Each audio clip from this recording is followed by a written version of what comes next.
Hey everyone, today we're looking at notes over 6-3 transformations of square root functions. But before we get to this, we must fill in our new parent function, the square root parent function. So you should have your Algebra 2 pink or parent function notes. And we've gotten to quadratic, and now today, like I said, we're going to fill in the square root parent function. So what I've done here is I have already picked out the x values that we're going to use. Now, I know I've told you in the past that typically you want some negative x values, 0, and some positive x values to see what happens on the left, middle, and right side of the graph. However, when we're dealing with the square root graph, you might understand why we're not choosing any negative x values. If you plug in a negative x value here, what happens when you get your output? What is your output? Your output is an I, an imaginary unit. So therefore, on the square root graph, you won't have anything happening on the left side of the graph. There is no graph on the left. The first x value that you are legally allowed to plug in is 0, because we can find the square root of 0, and that is 0. Okay, so 0, 0 is going to be our first ordered pair. And then the next x value that would make sense to plug in would be 1, because you can find the square root of 1 easily. It is just 1. All right, now, is there a square root of 2? Certainly there is, but it's an awful decimal value, okay? Never repeats, never terminates. So we don't want to have to deal with graphing that. So the next x value that would make sense to plug in would be 4, because we can easily find the square root of 4. It is simply 2. Okay, so we wouldn't want to do 2 or 3 here because, like I said, those are both not easily graphed. All right, so when you plug in 4, the square root of 4 is 2, and then it won't fit on this graph, but sometimes you might need more points to plot. So just think about what the next point would be on the graph. It would be 9 if you plug in 9 here. What is the square root of 9?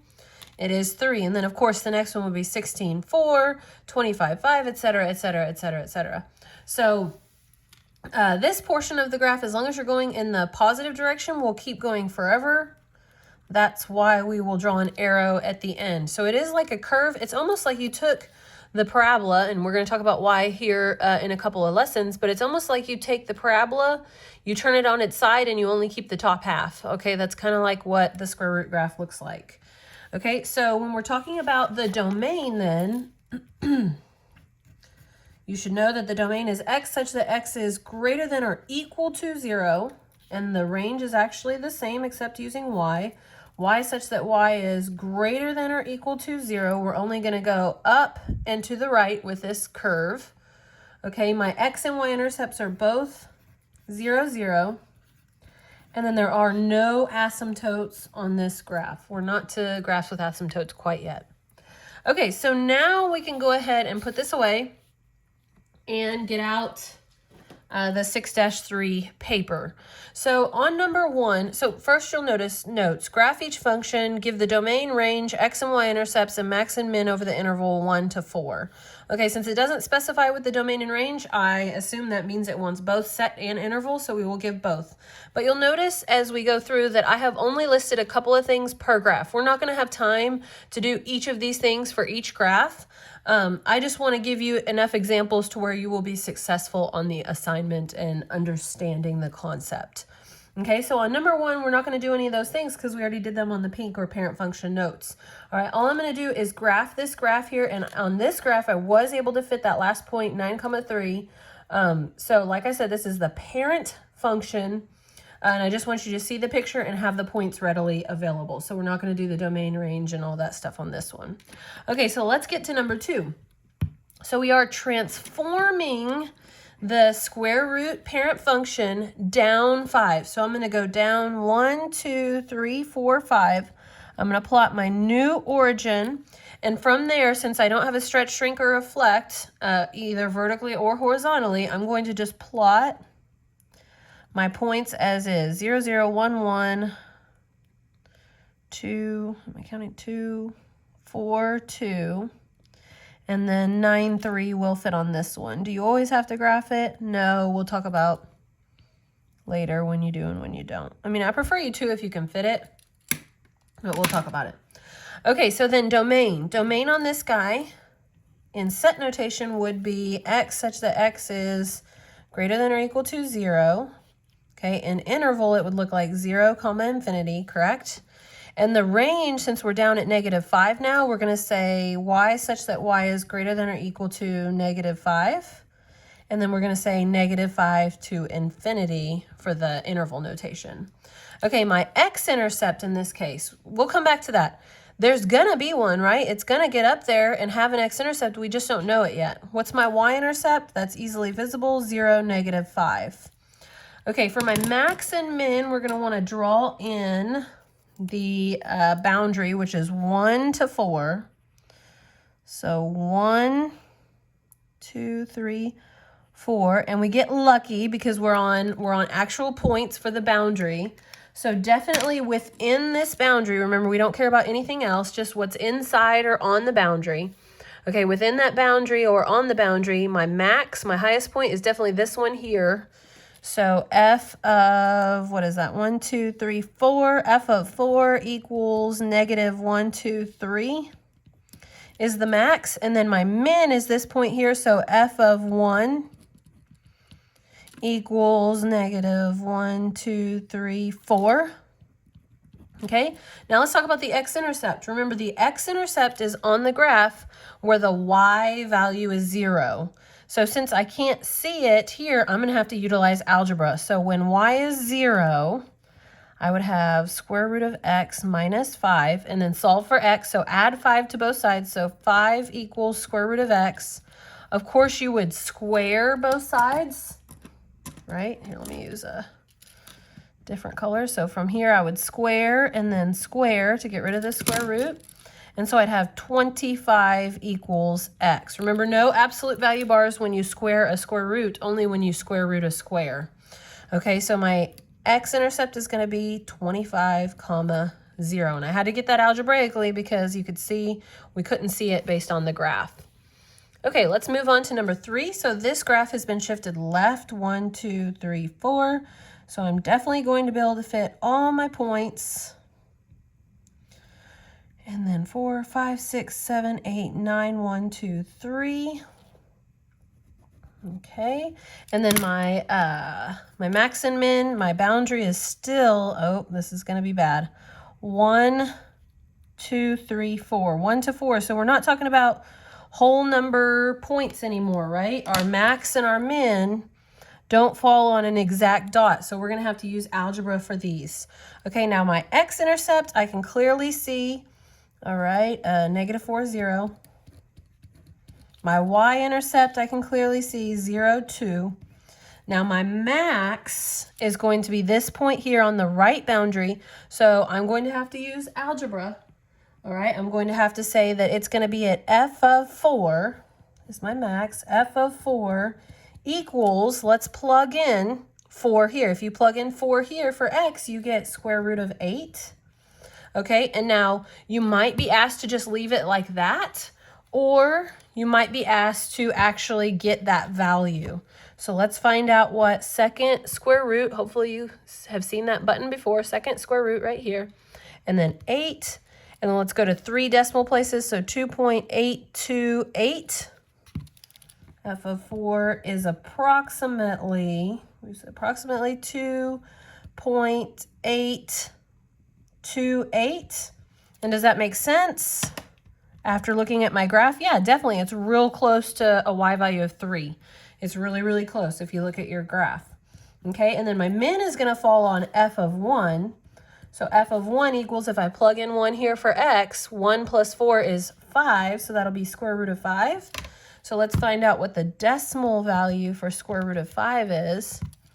So f of 1 would be approximately 2.36, which, let's see, yep, that makes sense because it's less than halfway between 2 and 3. So that should make sense. All right, looking at number 4. Now in number 4, we didn't shift the origin at all.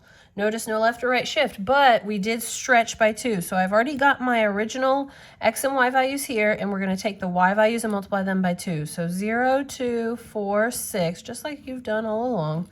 Okay, so from the origin, 0, 0, 1, 2, 4, 4, 3, 4, 4, 4, and then 9, 4, 5, 6. So it's definitely been vertically stretched out. Okay, and my domain, this one's easy. X such that X is greater than or equal to 0, or 0, comma, infinity. My range, Y such that Y is greater than or equal to 0, or 0 to infinity. Make sure you're using brackets here. Okay, and then my max, let's draw my line. So we're from 1 to 4. So on this one we get lucky because look, we are on actual points. So my max is going to be f of 4 equals 4, I believe. And at that point, and then my min is going to be f of 1 equals 2. Now you could do algebra. You could plug in 4 here, see what you get. If you plug in 4 here, you get the square root of 4, which is 2, and 2 times 2 is 4. Oh, look at that.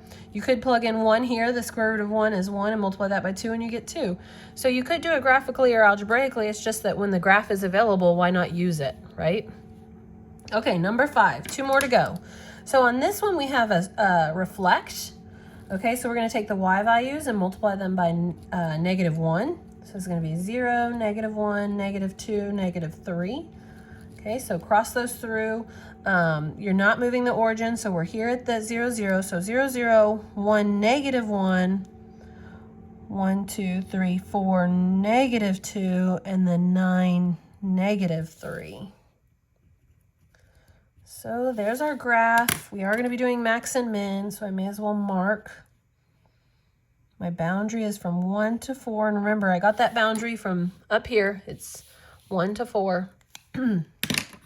Okay, so my domain for this is still easy. Still x such that x is greater than or equal to 0. We're still starting at 0, and the x values are getting greater from there. I know it's going down, but that doesn't affect the x values. The x values are still getting greater. Okay, what going down does affect is my range. So be careful on your range. So y such that y is everything less than or equal to 0 in this case. So we're going to have -infinity to start, comma, 0 is the highest. Okay, -infinity is how low it goes for the y's, and 0 is how high it goes for the y's. Now my max and min are easy again because they're on whole points. So my max is going to be, this one's higher than this one, agreed? So my max is going to be f of 1 equals -1. And then my min is going to be f of 4 equals -1, -2.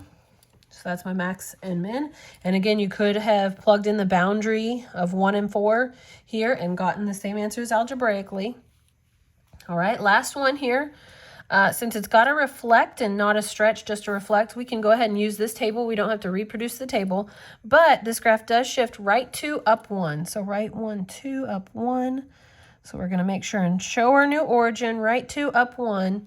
And then from there, we're going to plot these points from this table because we need to multiply the y's by -1.